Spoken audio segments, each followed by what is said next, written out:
Welcome, everyone, to the 2020 election. Will we all be heard? This is the third in Universal Healthcare's series of online conversations regarding some of the critical issues the COVID-19 crisis has laid bare. I'm Frances Padilla, president of Universal. Why is voting important to universal healthcare?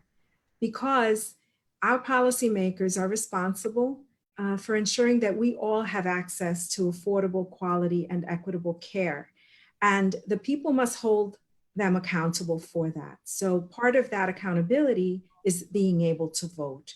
Let me express first our deepest appreciation for the sponsorship support for today's conversation provided by the William Casper Graustein Memorial Fund and Donahue Foundation. Their partnership is invaluable to us.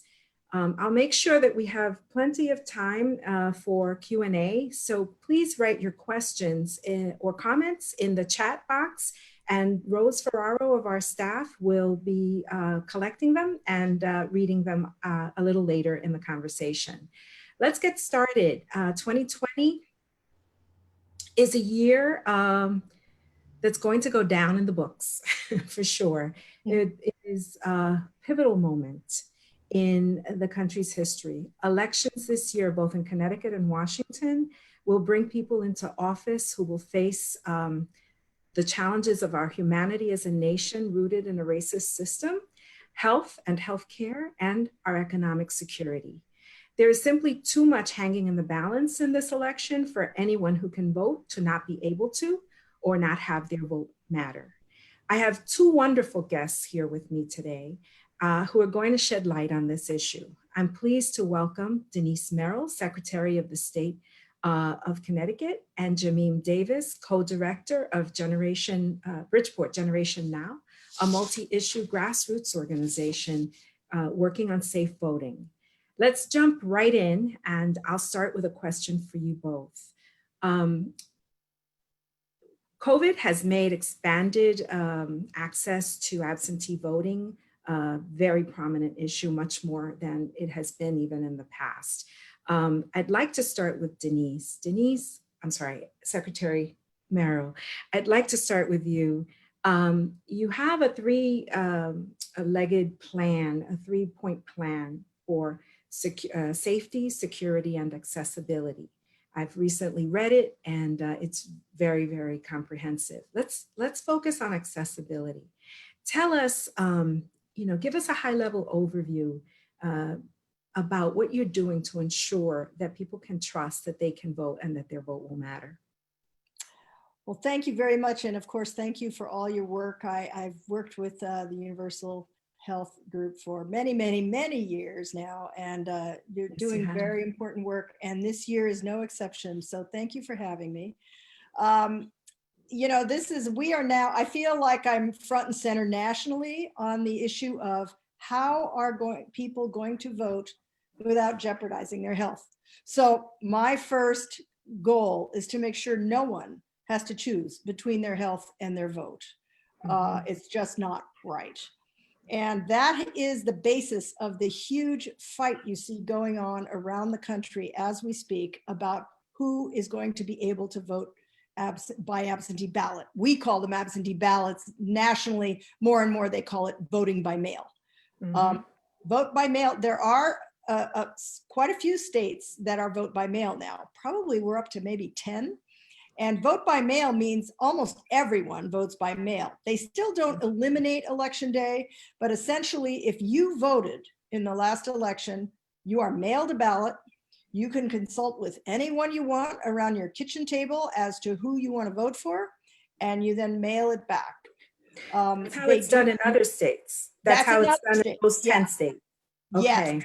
We are in an unenviable position here in Connecticut because the rules about absentee ballots are not only in our statutes, but also in our state constitution, which is very, very difficult to change. We are more limited than any other state in the country at this point because we don't have open access to absentee ballots. You have to have various reasons to get one.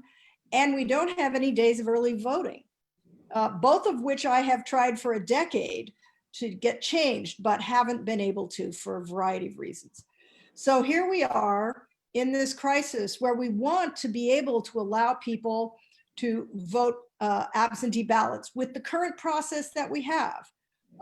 It's just that only certain people can get them.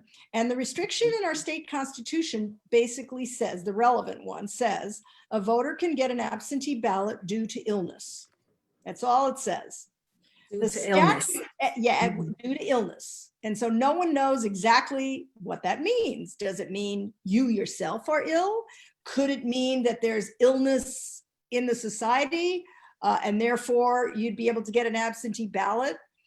Does it mean you have to be incapacitated? Well, we think not, because there's another provision for that. So this is what all the talk has been about. Like, what does that mean?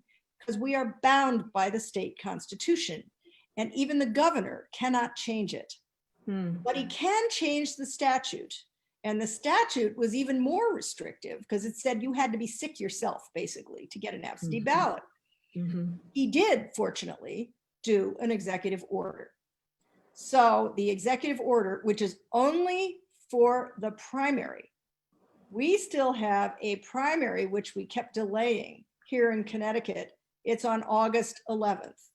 And it's, yeah, both the Democrats and the Republicans, even though I know everybody's saying, why are we still having this primary? We all know that it's Joe Biden and Donald Trump. It's because there are still candidates who qualified for the ballot and cannot be removed unless they tell us they want to be, and none of them have. So particularly Bernie Sanders is still on the ballot. In New York, they tried to cancel the primary and he sued. He went to court. He feels that strongly about it. So we've got the August primary, the presidential primary, and then we have the November election. But the governor's executive order only covers the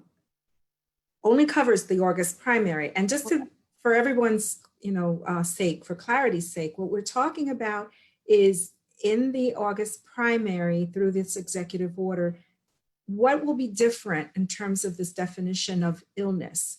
Will people who are afraid of contracting or exposing people to COVID be able to vote by absentee ballot? Yes. His executive order means virtually anyone will be able to vote by absentee ballot. Only if there's no vaccine yet by August 11th, and we're still in the pandemic under his emergency order, which we most assuredly will be, I think. It's good through September 9th at this point. So it does not cover the general election. So that's right now we're operating under those assumptions for the primary. It is true that the legislature has said they will come in and pretty much copy that executive order for the general election, but that still has not happened yet for November, right? So I have a question before I asked Jamim, from sort of the community perspective, how is it playing at the local level? But what are we talking about? People receiving an application? Do we all receive an application, whether we ask for it or not? Or do we have to have these exceptions, these reasons, before we can actually even receive the application? And then what happens after you put in an application for a ballot? Every eligible primary voter, so that means you have to be a Republican or a Democrat, will receive an application in the mail with a stamped self-addressed envelope to send back a request for an absentee ballot if they want one. And the explanation will be on the application, both English and Spanish, to explain to them that if they're sick, if they feel like they might be sick, if for any reason they're scared of contracting COVID going to the polling places, they are entitled to an absentee ballot if they want one. So the big question for us is, how many people is that going to be? And I should make sure people understand that it also means at the same time, we will be providing protections for all polling places. And we will hopefully not allow what happened in many of the big cities around the country where they collapsed polling places and there were long lines. We are not going to allow that to happen. Every town has to submit a plan to us. And if they want to move or eliminate a polling place, they have to get our permission. And I have to say at this point, no matter how many requests we get for absentee ballots, I am not inclined to allow there to be fewer polling places. Most people in Connecticut still vote in person, and we're just not sure if that's going to change or not. Okay, so let's hold it there for a second. Jameen, what do you think from your community experience, your organization, and the work that you're doing about this, the provisions for absentee voting? How will they work out at the local level? Right. First, I want to say thank you. Thank you to Francis and thank you to Secretary Merrill. This is an important conversation and I'm grateful to be part of it. I think at the local level, particularly in Bridgeport, and I'm sure in other urban areas around the state, that there's a lot of confusion out there still now about how it's actually going to work. In particular in Bridgeport, whenever I have conversations about voting, I really have to center myself and want to center the conversation on a simple basic fact, right? And the basic fact about Bridgeport at this particular time in history is that there is an absentee ballot problem, right? There's a lot of abuse and absentee ballot fraud that happens in this particular place. And so people are nervous that with the influx of absentee ballots coming into the process, that it will be ripe for more bad actors, right? What a lot of us know and understand at Bridgeport Generation Now is that we are in a unique situation, right? We are in a situation we've never been in before. And because we cannot at this particular moment have mail-in voting because of the Constitution, that in order to have access to the ballot, there needs to be this expanded absentee ballot process. So we fully support that. However, we are at our wit's end and everyone is nervous about how it's actually going to play out.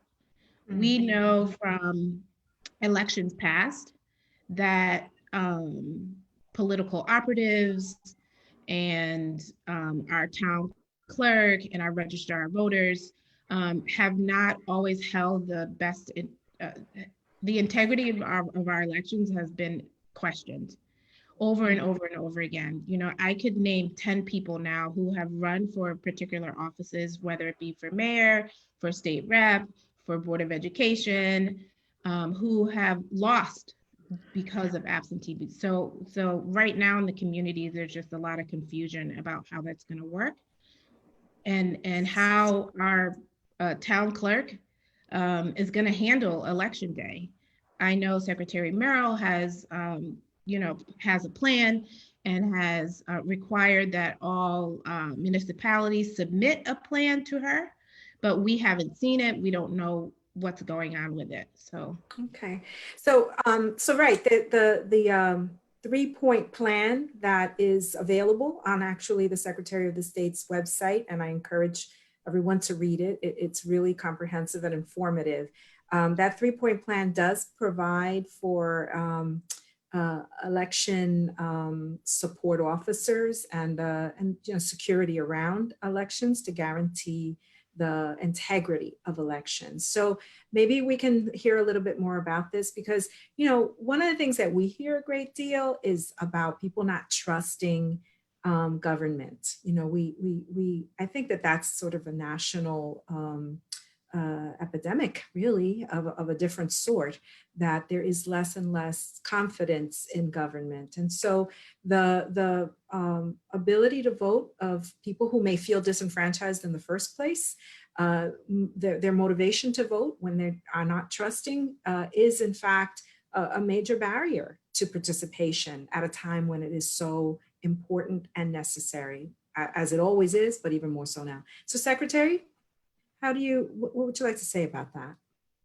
Well, first of all, you have to remember that elections are administered at the local level. My office tries to help people do that. And this election, more than ever, we are providing quite a lot of funding to the local towns to do things like hire more people in the town clerk's office if that's what they need to process additional absentee ballots. Nothing much is changing about our process of absentee ballots, and it is very complicated. There are lots of checks and balances. And I think the questions in Bridgeport, there are some complaints that are just being resolved now. They've been in court and they've never been able to be authenticated, I guess I'd say. And it's very, very difficult because it seems to revolve around frail elderly, housing projects, people that I would categorize it more as voter intimidation than voter fraud, quite frankly. A lot of it seems to center around actions by local political organizations to try to influence people's votes. So that's much more, that's a local matter. And there is something called the Election Enforcement Commission. People have brought complaints. A lot of it has been acted upon by the commission. My office does not do the enforcement end, but it's a very intractable problem. I would say that absentee ballots done the way we're going to do them are actually more secure because— Say more about that. Yeah, we're going to use a mail house to mail out the applications. We are going to use that same mail house to mail the absentee ballots, and we will be able to track the absentee ballots when they're going out, not so much when they're arriving, but the US Postal Service can do that. I think the biggest problem in the whole thing is the US Postal Service. And I have to say it's distressing that the federal government has cut back on the US Postal Service right at the moment where we are going to be dependent on them to deliver and mail absentee ballots. So one thing we have done that I think is important to know for local persons working on elections is that we are going to have a secure ballot box that's going to be mounted in a secure way at every city hall outside in case town clerk's offices aren't open, or because a lot of the towns still have not opened up. This is so that people can actually drop off an absentee ballot if they're uneasy about it getting there in time by election day. And I should say in Connecticut, we are adamant that your ballot has to arrive by election day. Some states allow for that slack, that might occur with the Postal Service and allow them to be processed after election day. We don't do that. I have been traditionally kind of opposed to that because it delays the results. And nothing makes more people more frantic than when they don't know what the result is. And I have to say, we have to warn people, we are not going to know the results. Probably the primary, I have no worries because I think it's kind of at this point, not going to have a huge turnout because everyone knows it's sort of over. But the general election, warning calls all over the country. This is not, you're not going to know the results of this election for at least a week. Because it's just going to be so difficult under these circumstances to process not only absentee ballots, but even the regular ballots. So, and it will be a large turnout, I'm sure. It's just going to require a lot of the average citizen to understand how difficult this is all going to be. Well, I have read a couple of articles about the amount of time that it is necessary to count absentee ballots and to do it in a way that is secure and accurate. There was an article this morning about the Kentucky and New York results not going to be final until next week because of the absentee ballot counting. Now, those states that have mail-in voting, they must have found a better way to get this done to do it. I guess what I would ask, right, and maybe I'll ask this question first of Jamim, as a person working in a community as a state resident, as a representative of an organization working on safe voting, like what would be the system that you think would be safer, more secure, more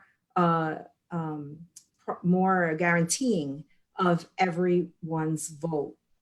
What kind of system, and at a high level, because I want to open this conversation up to some questions in 2 or 3 minutes. Okay, so could you tackle that question? Yeah, I think at a high level, if we're looking at actually counting absentee ballots across the state, like in places in particular where there's disparities in COVID numbers, and there may be more people voting by absentee.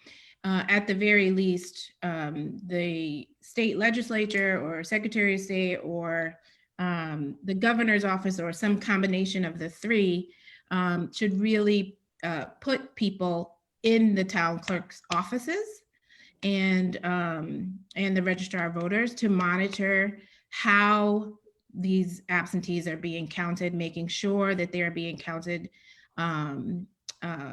with integrity. In particular in Bridgeport, right, we know that absentee ballot and fraud is not just about intimidation. We know from Supreme Court cases that there is like bad behavior, at least, or State Supreme Court. right, State right. Supreme Court. There's evidence that the absentee monitor violated procedures intended to protect ballot secrecy in the last election. We know that the town clerk modified addresses on absentee ballot on multiple absentee ballot applications that have come in. So it's not just the part of political operatives, right, that are on the ground, like intimidating voters. We know that the problem is also housed within the town clerks. So I think one thing that really could happen would go a long way to making sure that absentee ballots are counted correctly is if there are monitors placed in any place where there is evidence of abuse and fraud. Well, so I want to, there's a lot of questions popping up in the chat room.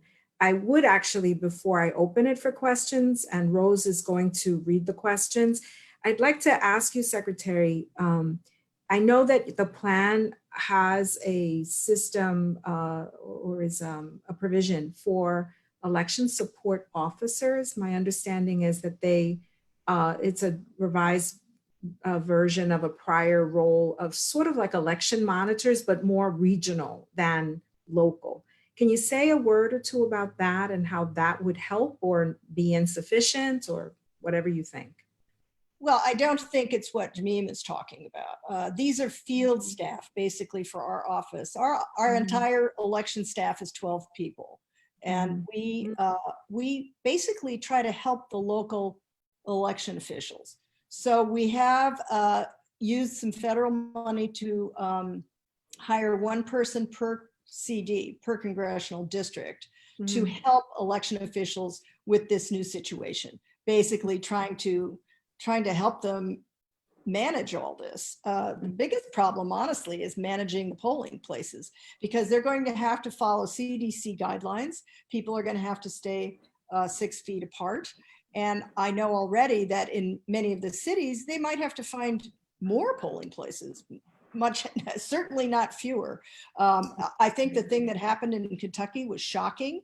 They had one polling place for 616,000 people because they made, and I haven't seen the news yet this morning, but they made the assumption that everybody was going to be voting absentee. I can guarantee you that was not appropriate.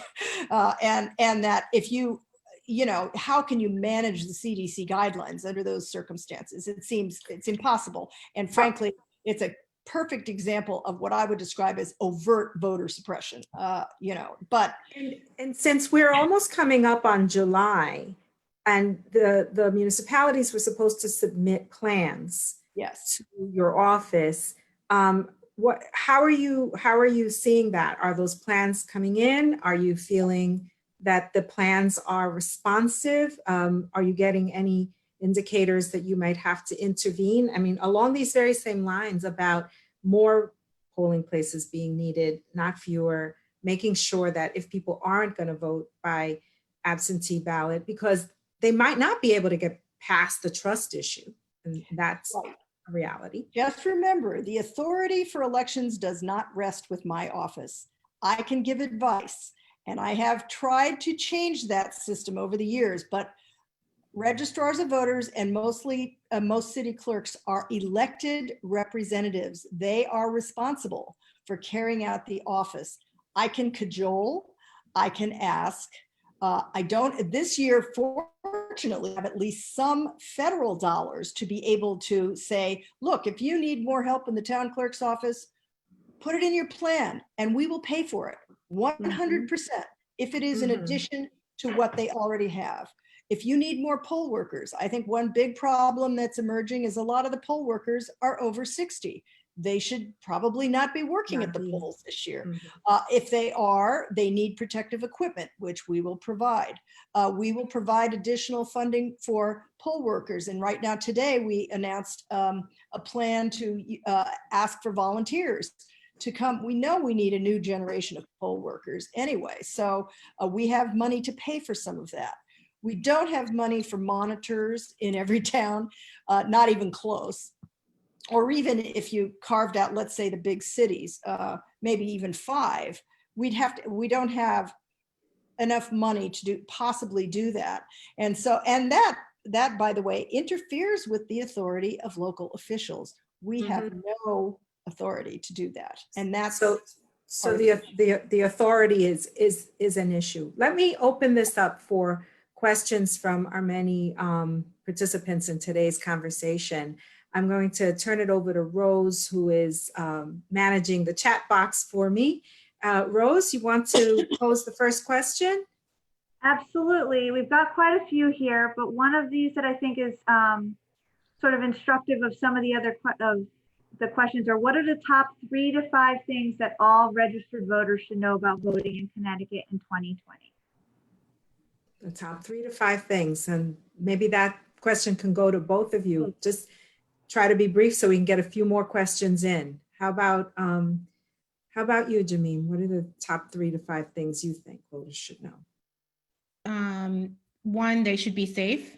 So however they choose, whether it's through absentee ballot, or if they're planning to go to the polls, they have to, maintain 6 feet, wear a mask if they're going to the polls. If they're using absentees, please make sure no one is soliciting your absentee ballot. Make sure that you are filling it out yourself and mailing it in yourself, and that no one is like trying to harvest your absentee ballot. I think those are 2 things. Okay, thank you. Those are 2 great things. How about you, Secretary Merrill? I would say everyone should go on myvote.ct.gov and check to make sure they are properly registered with the party of their choice, especially if they plan to vote in the primary. Errors are made and people become disappointed if they're not where they should be. It's very easy to look up your name and address, and you can see that you're registered. myvote.ct.gov. And the other thing is, make sure that you understand, and hopefully people will spread the word about these applications for absentee ballots. I know that in Connecticut, only about 5 to 8% overall of voters vote absentee traditionally. So they may not understand what this is. And you know how it is, you get something in the mail. We've had the same problem with the census. People are like, what is this? They're suspicious of it and they throw it away. Just so I'm hoping we're going to have a public information campaign, which we're launching this week, actually. Good. As a media, to explain to people what they should do with those applications and what they're all about. So I think that's the other thing that might create some concern out there before the election. I think that's right. Some people, we receive all kind of junk mail, and some people might just not even trust that it's really from the state of Connecticut or something like that. And just it either sits on a table piled up. So it'll be important, to get the word out. Look for this in your mail. This is important and it's time sensitive. And I love your suggestion, Jamim, that, handle it yourself. This is yours. This is personal and private and secure and confidential, and don't let anybody influence you on it. Rose, you have another question? Absolutely. This one's specifically for Jamim. The question is, what is Bridgeport Generation Now doing to educate their constituents, and what challenges are you encountering? Well, we have been educating our constituents for the last 3 years on voting and registering people to vote and so forth and so on. This year, we are going to be, like the Secretary of State's office, doing a mail campaign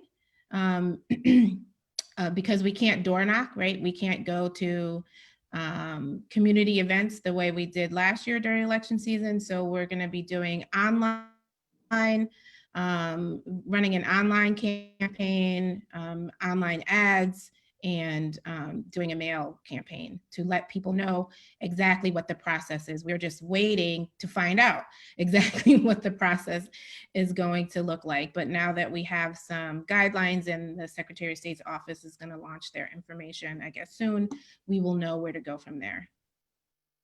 Okay, all right. Let's get another question, Rose. Absolutely. So this one, I think, is for Secretary Merrill about what is the plan for educating the public on the absentee ballot application, as well as the proper filling out of both the application and the ballot itself. Well, again, the instructions will be right on the application. They've been specially designed for the primary. As we still don't really know what the rules will be for the November election, we haven't designed those yet. Those applications, by the way, are going out this week, so you're going to see them very soon. We also have hired a PR firm that will be doing outreach, social media, advertising, any way we can reach people. We have several local organizations that work with specific populations that we're hoping will help us out. But as usual, it's kind of word of mouth. It's very difficult now to break through all the different media noise. And of course, the national media, which is what most people watch, we really don't have the kind of money that could access that. But we will do everything we can. I've made many appearances already on TV and radio in multiple languages. So we'll do the best we can. And also, of course, our office will answer phone calls. And if people go to that myvote.ct.gov site, you can pretty much find any information you need.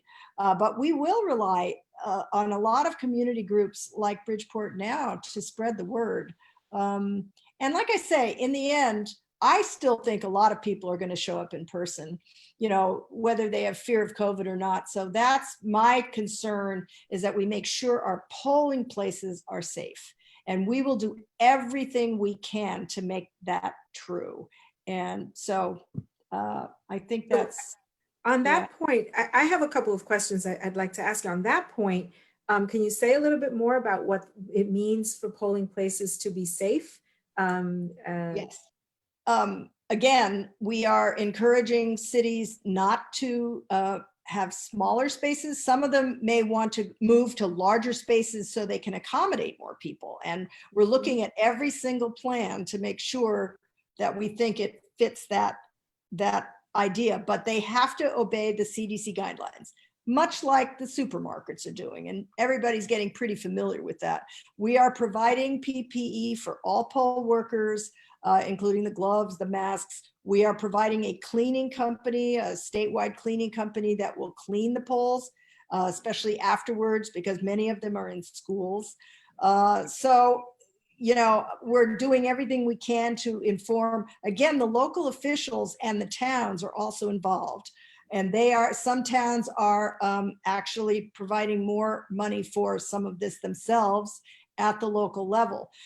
For example, we'll have people, if the town asks us for it, we will let them, we'll pay for people to stand outside and guide people. And, you know, as you do at supermarket where somebody's there to say, oh, you're next, we'll only allow a certain number of people in the At a polling time. place at a time. We're hoping to have pens provided. We've gone to some companies and asked them to provide us a pen for every person, so we don't have to have different people Everybody touching reusing. different pens. So we'll do everything under those guidelines that we can. Okay. I want to also go back and explore a little further what at the beginning we talked about the November election and the state constitution and the fact that while we have an executive order for the primary, when it comes to November, the legislature has to act. Can you say what is it that the legislature actually has to do in order for everyone to be able to vote regardless of, you know, fear of COVID?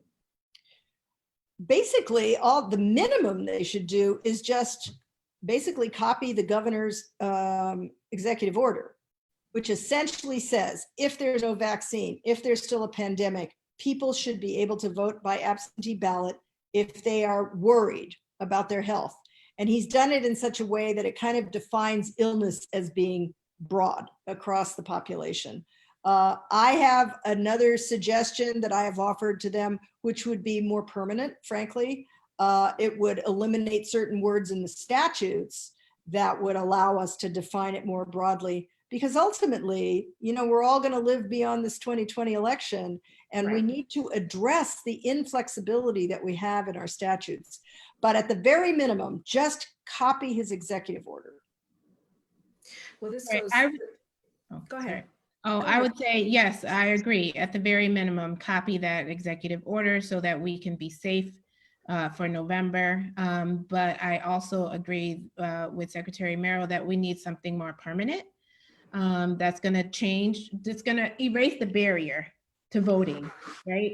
So right now, we don't have early polling places. We don't have early voting here. And quite frankly, the absentee ballot process that we have with the restrictions are also a barrier to voting. So I would advocate for, and I know my organization advocates for, mail-in voting. Like this absentee ballot process where it's so ripe for bad actors, like let's make it so that everyone can get a ballot in the mail. I know that that is a heavy lift, but that is the work that we have to do to truly make our system of voting in Connecticut equitable, right? We are in a time right now where people are literally marching every single day across this country and around the world because Black people in particular have been systematically oppressed in the United States of America.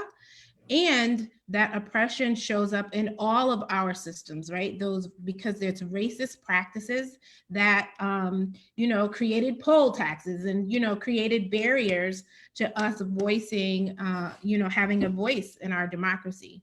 So when we're talking about equitable work and voting, mail-in voting and removing the absentee ballot altogether, I think would go a long way to, you know, undoing these practices. So I participated last weekend on the Poor People's Campaign online march, and it was there was a lot of discussion about voting and how people feel disenfranchised because they don't participate, don't vote because they don't feel that their issues are really represented in elections, and that they had a set of demands for every issue area. And among the demands for voting were mail-in voting, the end of gerrymandering,